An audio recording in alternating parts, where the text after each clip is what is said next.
बिस्मिल्लाहिर्रहमानिर्रहीम अस्सलाम वालेकुम नाज़रीन। बिस्मिल्लाहिर्रहमानिर्रहीम अस्सलाम वालेकुम नाज़रीन। सुप्रीम कोर्ट ऑफ पाकिस्तान से मैं हूं ज़ुबैर अली ख़ान, मेरे साथ मौजूद हैं Qamar Zaidi. Supreme court of Pakistan में आज एक बड़ा फ़ैसला आया है हुकूमत की जानिब से, जो सुप्रीम कोर्ट ऑफ पाकिस्तान के इख्तियारात से मुतालिक एक अहम कानून साज़ी की गई थी। उस कानून साज़ी को कलअदम करार दे दिया गया है, आइन से मुतसादम करार दिया है। 3 रुकनी बेंच ने chief justice of Pakistan Umar Ata Bandial, justice Munib Akhtar की और जस्टिस एजाजुल एहसन की सरबराही में ये 3 रुकनी बेंच ने फ़ैसला दिया है। इस फ़ैसले के तहत जो 184(3) के तहत जो दरखास्तें हैं, उसके फ़ैसले के ऊपर अपील का जो हक़ दिया गया था उसको ख़त्म कर दिया गया है। यानी कि अब अपील फौरी तौर बराह रास्त अपील जो है वो नहीं की जा सकती। इस हवाले से क्या इम्प्लिकेशंस होंगे ये भी बात करेंगे। जहांगीर तरीन और नवाज़ शरीफ के हवाले से ये कहा जा रहा था कि शायद उनके लिए एक फ़ायदेमंद ये कानून साज़ी साबित होगी और वो बराह रास्त जो है वो अपील दायर कर सकेंगे। लेकिन इस फ़ैसले के बाद अब वो रास्ता जो है वो बंद हो चुका है। जिस तरह नवाज़ शरीफ की वापसी के लिए बहुत बड़े दावे कर रहे थे साबिक़ वज़ीर आज़म शहबाज शरीफ को, अब साबिक़ वज़ीर आज़म ही कहना चाहिए। अभी आज के बाद वो हो सकता है तब्दील हो जाए। अभी उसको उनको जो है वो हम साबिक़ वज़ीर आज़म तो नहीं कह सकते, लेकिन जो कायम मकाम वज़ीर आज़म है शहबाज शरीफ, उन्होंने गुज़िश्ता रोज़ कहा कि वो 16 सितंबर को आएंगे, लेकिन इस फ़ैसले के बाद लगता है कि वो अब 33 दिसंबर को ही वापस आएंगे। उनके लिए क्या इस कानून साज़ी के बाद, इस फ़ैसले के बाद क्या रुकावटें आई हैं, उस पर बात करेंगे। थोड़ा सा तवील हुआ है ये मामला। सुप्रीम कोर्ट ऑफ पाकिस्तान के जो बीट रिपोर्टर हैं, सीनियर रिपोर्टर कमर जैदी हमारे साथ मौजूद है। कमर, हुकूमत के जाने के बाद फौरी तौर पर सुप्रीम कोर्ट ऑफ पाकिस्तान का ये बड़ा फ़ैसला आया है, क्या चीफ जस्टिस उमर अता बंदयाल अब डट चुके हैं?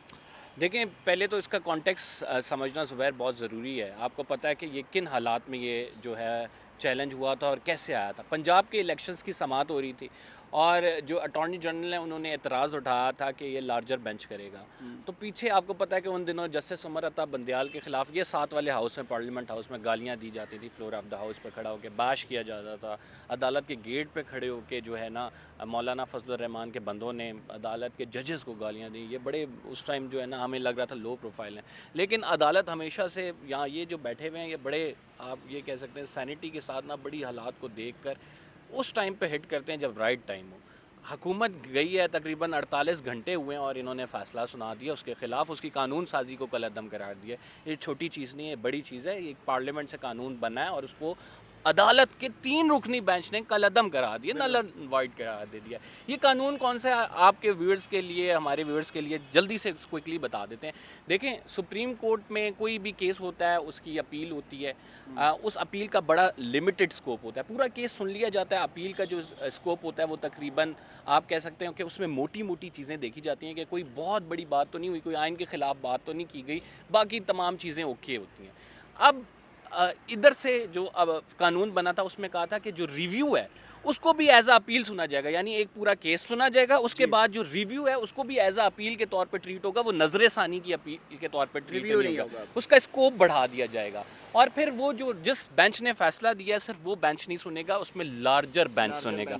फिर उसके तकरीबन 7 शिकें थी और इस 7 शिकों में ये एक्सप्लेन किया हुआ था और उसके बाद किया हुआ था कि 184(3) के जितने भी अब तक केसेस हैं इनकी अपील जो है वो अब लार्जर बेंच सुन सकेगा। यानी अगर नवाज शरीफ का फैसला 5 रुकनी बेंच ने दिया है, 184(3) के अंदर वो फॉल करता है और उसका पहले से रिव्यू नहीं हुआ हुआ, तो वो अब 7 रुकनी बेंच समाअत कर सकेगा। तो इसलिए आपने जो अपने इब्तदाइये में कहा कि नवाज शरीफ के लिए और जहांगीर तरीन के लिए बड़ा अहम केस था, तो वो यहाँ से हो जाता कि शिक नंबर 5 को अदालत ने कलअदम करार दे दिया, पूरा कानूनी उड़ा। लेकिन नायली की जो उनके 5 साल की मुद्दत है वो तय हो चुकी है। वो एक और कानून साजी, एक बड़ी वारदात पार्लियामेंट में एक और भी हुई है। एक बड़ी वारदात पार्लियामेंट में हुई है, इलेक्शन कमीशन एक्ट में तरमीम, और उसके तहत ये हुआ है कि जितने भी सियासतदान हैं उनको फॉर लाइफ टाइम डिस्क्वालिफिकेशन उनकी नहीं है, उनकी डिस्क्वालिफिकेशन फॉर पर्टिकुलर 5 ईयर्स है। नवाज शरीफ वो अपनी डिस्क्वालिफिकेशन काट चुके हैं।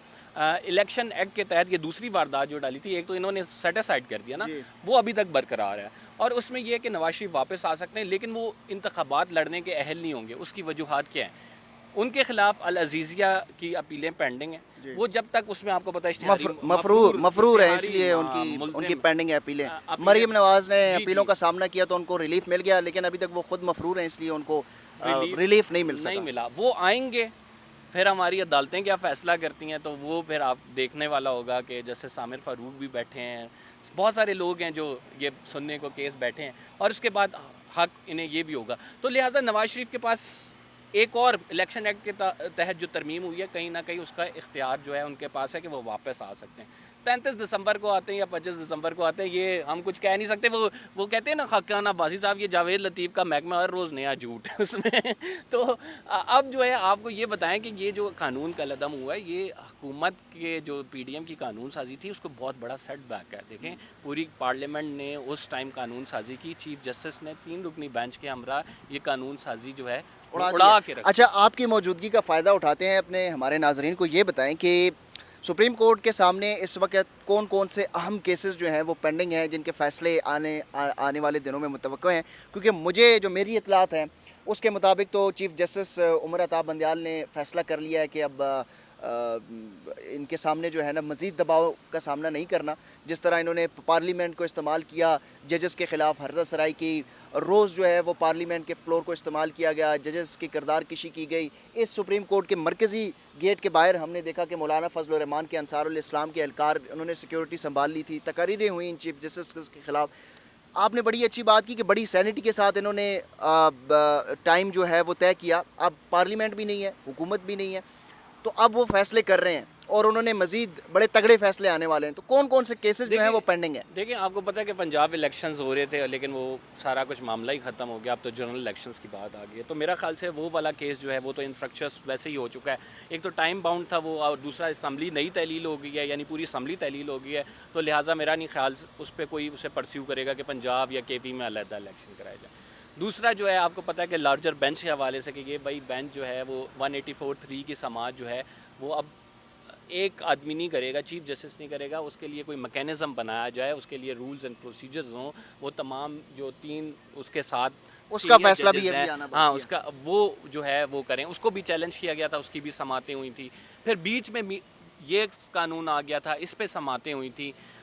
اس کے علاوہ جو آپ یہ کہہ سکتے ہیں کہ میجرلی اگر میں ریکال کروں تو اس کے علاوہ 2 سے 3 کیسز اور ہیں جو حکومت کے بہاف پہ سپریم ملٹری کورٹ کا بھی ایک وہی بتا رہا ہوں, اسی طرف آ رہا ہوں. ملٹری کورٹس کے حوالے سے جو ہے آپ کو پتہ ہے کہ وہ سماعتیں چل رہی ہیں. 2 ویکس کا ٹائم دیا گیا تھا اور ان 2 ویکس کے بعد اب جو ہے وہ بڑا امپورٹنٹ اس وجہ سے میں آپ کو کہہ رہا ہوں کہ اس میں ایک سابق چیف جسٹس کی جانب سے درخواست دائر کی گئی ہے اور اس کی سماعت کے دوران جسٹس عائشہ ملک اور اس کے ساتھ جو جسٹس یحییٰ افریدی ہیں, ان کے جو ریمارکس ہیں اس سے لگ رہا تھا کہ وہ ملٹری کورٹس کو نل اینڈ وائڈ قرار دینے جا رہے ہیں. لیکن چیف جسٹس کہیں کہتے تھے نہیں جی بڑا غلط ہوا ہے اور یہ جو ہے 9 مئی کو ہم نے ایک پریسیڈنٹ سیٹ کرنا ہے.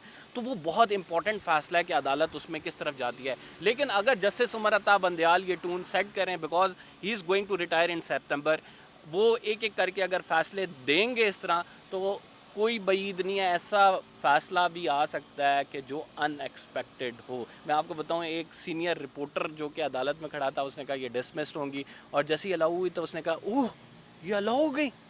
تو آپ دیکھ لیں کہ انٹینسٹی کتنی میٹر کرتی ہے. سینئر رپورٹر جو ہے نا وہ آج کل ان کا جو اینٹی اسٹیبلشمنٹ کا نیریٹو تھا وہ خاموش ہو گیا. انہیں سینئر رپورٹر کی بات کر رہے ہیں. بس آپ کو یہ بتائیں گے کہ کون ہے. بہت شکریہ. قمر زیدی ہمارے ساتھ موجود تھے. Chief justice of Pakistan justice Umar Ata Bandial کے پاس 1 مہینہ اور تقریباً 5 دن رہ چکے ہیں. ان میں سے بھی اگر چھٹیاں نکال لیں تو 1 مہینے سے بھی کم کا وقت ہے. لیکن جس طرح میں نے پہلے بھی ٹویٹ کی تھی کہ چیف جسٹس آف پاکستان جاتے جاتے تاریخی فیصلہ سنائیں گے اور تاریخ میں امر ہو جائیں گے. تو یہ پہلا فیصلہ آ چکا ہے. اب مزید بھی فیصلے جو ہیں نا وہ راستے میں انتظار کیجیے گا. سپریم کورٹ آف پاکستان سے اب تک کے لیے اتنا ہی. اس ولاگ پر اپنا فیڈ بیک ضرور دیجیے گا. مجھے دیجیے اجازت. اللہ حافظ.